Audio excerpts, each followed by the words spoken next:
What if history's most pivotal moment for an entire continent never happened? What if the colonial powers of Europe, instead of charting a course for conquest, never set foot on the shores of Africa? The question isn't whether Africa would have been a paradise. History is never that simple. The real question is, what if the continent's own story was allowed to unfold, written by its own people in its own time? This is a journey into a world that might have been. A world where African ingenuity, political sophistication, and economic power were never disrupted, but instead allowed to flourish on their own terms. This is what if Africa never came in contact with Europe. To imagine this alternate future, we must first understand the reality of the past. Before the colonial era, Africa was not a blank slate, but a complex, interconnected tapestry of powerful states, empires, and vibrant city-states. Take, for example, the Mali Empire of West Africa. By the 14th century, it was one of the wealthiest empires on Earth, built on its control of vital trans-Saharan trade routes and immense resources, particularly gold. This was the world of Mansa Musa, the legendary king whose wealth was so vast he is still considered one of the richest people in history. But Mali's power was not just economic. Its political system was decentralized, allowing diverse territories to maintain their own cultures while benefiting from a strong central authority. It was governed by the Mandan Charter, an oral constitution that is considered one of the world's oldest human rights documents, advocating for social peace and the abolition of slavery. Far to the south, the city-state of Great Zimbabwe stood as a major political and industrial hub from the 11th to the 17th centuries. With a population of over 10,000, its economy was centered on cattle rearing, agriculture, and a dominant position in the gold trade. The city's impressive dry stone architecture, particularly the massive circular outer wall of the Great Enclosure, and in Central Africa, the Kingdom of Congo leveraged its strategic location along the Congo River to become a superpower. It was a hub of trade for goods like copper and salt, and was home to highly skilled artisans in metalworking, pottery, and textiles.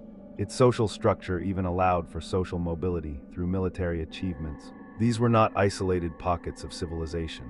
They were part of a continent intricately linked by centuries-old trade routes that connected West and East Africa to the Mediterranean, the Middle East, and Asia. The pre-colonial African legal and diplomatic systems were sophisticated and well-established, with embassies enjoying a degree of prestige and immunity comparable to European diplomatic norms. The most significant point of divergence in our alternate timeline is the disruption of Africa's technological and industrial trajectory. In our history, the transatlantic slave trade was a massive blow that underdeveloped the continent and stagnated population growth for over a century, which in turn hindered the widespread adoption of new technologies and economic complexity. But in our what if, that disruption never happens. Instead, we see Africa's inherent genius unleashed. For instance, Africa has the world's oldest record of human technological achievement. And while many believe that iron metallurgy was a gift from the outside world, Africans independently developed it around the first millennium BCE. Archaeological evidence from ancient Tanzania, Rwanda, and Uganda shows that local furnaces were capable of reaching temperatures of 1,800 degrees C, hundreds of degrees hotter than those of the Romans, and could produce high-quality carbon steel. Imagine a world where this mastery of metallurgy continued unimpeded. Paired with the continent's immense abundance of iron ore, copper, and cobalt, a homegrown industrial revolution becomes not just a possibility, but a historical inevitability. The intellectual foundation was also there. Ancient African cultures made significant strides in mathematics and astronomy. The Ashango and Lebombo bones are considered some of the oldest mathematical artifacts in the world. The Yoruba people of modern-day Nigeria developed a complex numeration system that required a high degree of abstract reasoning. And the Dogon people of Mali, centuries ago, amassed a wealth of detailed astronomical knowledge, accurately charting the orbit of the Sirius star system and even knowing of Saturn's rings and Jupiter's moons without modern telescopes.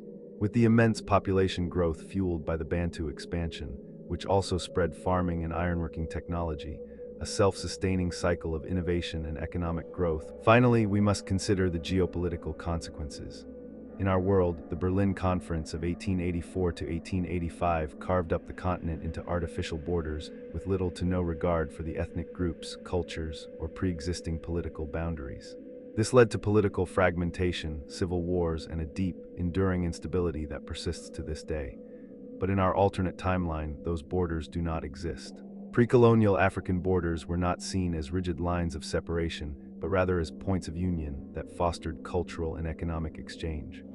The free movement of people and ideas, combined with well-established diplomatic networks, created a flexible system of international relations. What if these fluid relationships evolved into a political union, a continental federation?